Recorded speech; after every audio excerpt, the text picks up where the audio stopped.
Farm Bureau delegates have voted to push for changes in how acres are deemed wetlands. Farmer leaders from North and South Dakota helped push for the change because they say the current system is costing them viable cropland. Spencer Chase has more from Nashville.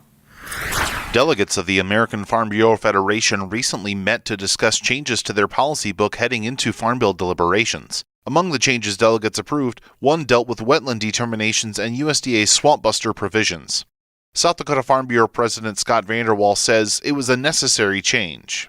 Admittedly, Swampbuster is not being regulated the way Congress intended it to, we feel. This is a policy that our members have put in place to bring us to the table with Congress, with policymakers, with wildlife groups, to try to get closer to the way Swampbuster was intended to work. Delegates approved language giving Farm Bureau authorization to pursue certain changes to Swampbuster provisions.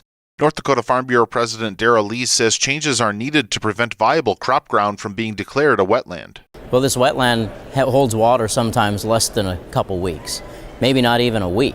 But if it's holding that water at the right time and the images are taken with it holding water, it gets classified a wetland, which eliminates the ability to manage water to keep that soil healthy. If negotiations to change Swampbuster provisions don't yield results, Farm Bureau delegates voted to allow the group to push for the decoupling of conservation compliance from crop insurance, a change made in the 2014 Farm Bill.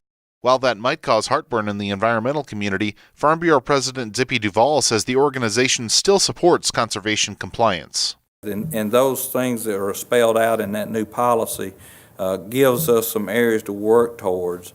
And of course, if we don't make some progress in our area, we may have that conversation again next year about whether or not we do stay with that. But our policy still is that we support conservation compliance. Reporting from Nashville, I'm Spencer Chase.